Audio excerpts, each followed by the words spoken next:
সাইয়েদনা আবু বকর 1 ঘন্টা ওই ঘরের মধ্যে অবস্থান করে যখন তিনি ঘর থেকে বের হয়ে গেলেন, তখন আমি ওই ঘরের মধ্যে প্রবেশ করলাম।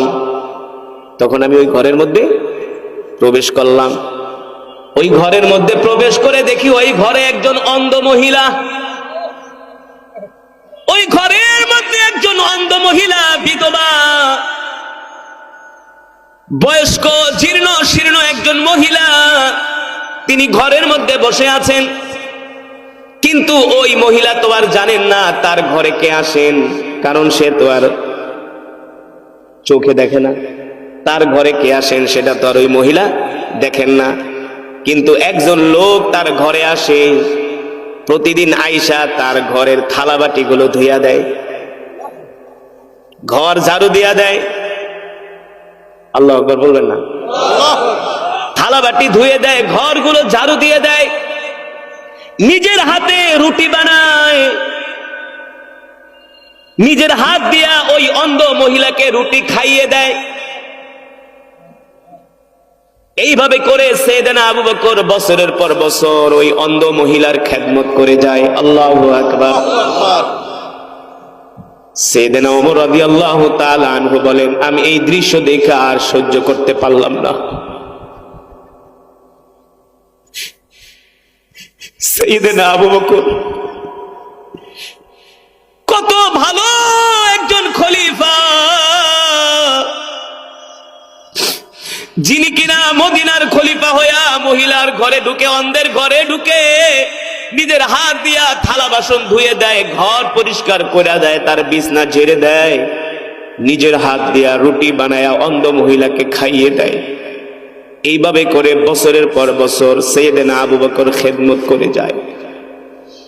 এইভাবে খেদমত করতে করতে মুসলমানদের প্রথম খলিফা হযরত আবু বকর সিদ্দিক ইবনে কুহাফা রাদিয়াল্লাহু তাআলা আনহুর ইন্তেকাল হয়ে যায়। এবার খলিফার দায়িত্ব নেন হযরত ওমর। কে?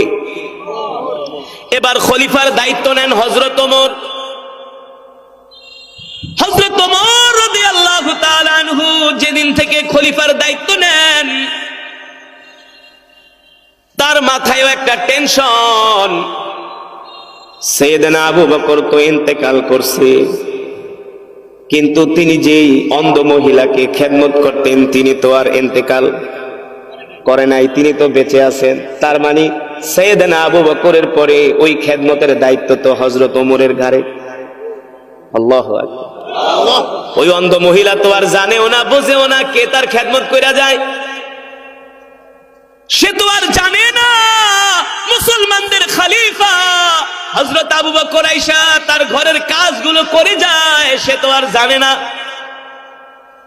সে তো চোখে দেখে না, হাঁটতে চলতে পারে না। হযরত ওমর বলেন, আবু বকর রাদিয়াল্লাহু তাআলা আনহুর ইন্তেকাল হয়ে গেল, আমার মাথার মধ্যে টেনশন চলে আসলো যে সাইয়েদনা আবু বকর তো দুনিয়া ছেড়ে চলে গেছে, অন্ধ মহিলা তো বেঁচে আছে, তার মানে আমি যেহেতু তার পরবর্তী খলিফা, হযরত আবু বকর যেই দায়িত্ব পালন করে গেছে আমাকেও একই দায়িত্ব পালন করতে হবে। সুবহানাল্লাহ বলেন। ঠিক হযরত আবু বকরের মতো হযরত ওমর রাদিয়াল্লাহু তাআলা আনহু ফজরের নামাজ পড়ে মসজিদ থেকে বের হয়ে গেলেন, ওই অন্ধ মহিলার ঘরে ঢোকেন। একদিন, 2 দিন, 3 দিন ওই মহিলার ঘরে যায়া তার থালাবাটিগুলো ধুয়ে দেয়, কাপড়গুলো ধুয়ে দেয়, বিছনা পরিষ্কার করে দেয়, নিজের হাত দিয়া রুটি বানায়া ওই মহিলাকে খাওয়ায় দিয়ে আসে। কিন্তু অন্ধ মহিলা তো আর জানেন না আগের যিনি তার খেদমত করতেন সে যে দুনিয়াতে নাই। সে জানতেন? সে তো অন্ধ। হযরত ওমর বলেন, আমি এইভাবে কয়েকদিন খেদমত করার পরে অন্ধ মহিলা আমাকে একদিন ডাক দিল, কে গো তুমি আমার ঘরে আসছো, তুমি আমার খেদমত করতেছো, আমি তো তোমার পরিচয় জানি না। সাইয়েদনা ওমর রাদিয়াল্লাহু তাআলা আনহু বলেন, কেন আপনার ঘরে আগে কে আসতো? বলে, আমার মনে হয় আমার ঘরে আগে যে আসতো সে মনে হয় তুমি না, তুমি মনে হয় অন্য একজন। হযরত ওমর প্রশ্ন করলেন, কারণ কি? আপনি তো চোখে দেখেন না। বলে, না না, কারণ আছে, কারণ আছে। আমার ঘরে আগে যে আসতো সে শুধু আমার থালা বাসন ধুইয়া দিত না, আমার কাপড়গুলোই পরিষ্কার করে দিত না, আমার বিছনা শুধু পরিষ্কার করে দিত না, শুধু রুটি বানায় দিত না, আমাকে শুধু খাওয়াই দিত না, এই কাজগুলো তো করত। তুমিও এই কাজগুলো করতেছো, আমার মনে হয় তুমি সেই ব্যক্তি না। হযরত ওমর বলে, কারণ কি? ওই অন্ধ মহিলা বলে, এর কারণ হলো আমার ঘরে আগে যেই লোকটা ফজরের পরে আসতো সে আমার ঘরের কাজগুলো করে রুটি বানায়া আমাকে খাওয়ায় দিয়ে আমার পাশে বসতো, আমার পাশে বইসা তিনি আমাকে খেজুর তার হাতে নিয়া ওই খেজুরটা এমন করে দুই ভাগ করে বিচিটা আলাদা কইরা ওই খেজুরের গোস্তটা আমার মুখে উঠায়া দিত। কিন্তু তুমি তো আমাকে ওই খেজুরের গোস্তটা আমার মুখে উঠায়া দাও না, বিচি সহ দাও। সে তো আমাকে বিচিটা পর্যন্ত পরিষ্কার কইরা আসল গোস্তটা আমার মুখে ঢুকায় দিত। এই কারণে আমার মনে হইছে তুমি আগের সেই লোক না।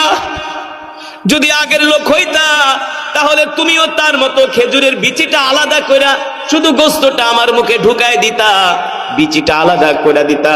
এই কারণে আমার মনে হইছে তুমি আগের ব্যক্তি না। এই কথা শোনার পরে হযরত ওমরের চোখ দিয়া ঝরঝর করে পানি পড়তেছে। হযরত ওমর দৌড়ায়া সাইয়েদনা আবু বকরের মাকবারার কাছে গেছে। সাইয়েদনা আবু বকরের কবরের কাছে দাঁড়ায় বলে, আবু বকর, ও আবু বকর, আপনি যেইভাবে খেদমত করে গেছেন আমি তো সেইভাবে খেদমত করতে পারি না।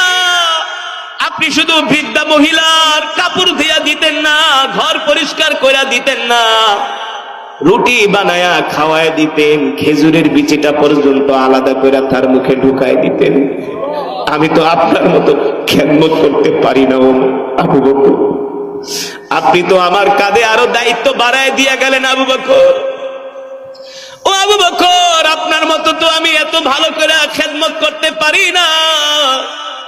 এই কথা বলতেছেন আর সাইয়েদনা আবু বকরের কবরের সামনে দাঁড়ায়া, মাকবারার সামনে দাঁড়ায়া বিলাপ করতেছেন, কান্না করতেছেন।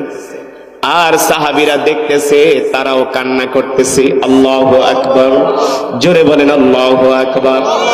এই ছিল মুসলমানদের খলিফা সাইয়েদনা আবু বকর, এই ছিল মুসলমানদের খলিফা হযরত ওমর। হযরত ওমর যখন মদিনার শাসক, ওমরের মতো শাসক পৃথিবীর ইতিহাসে আসে নাই, আসবেও না, ঠিক কিনা বলেন?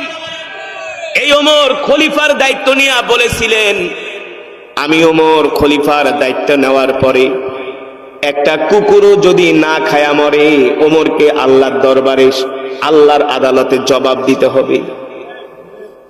ফোরাতের তীরে একটা মানুষও যদি না খায়া মরে, একটা প্রাণীও যদি না খেয়ে মরে, আবু বকরকে কাল হাসরের ময়দানে আল্লাহর আদালতে জবাব দিতে হবে, ঠিক কিনা বলেন?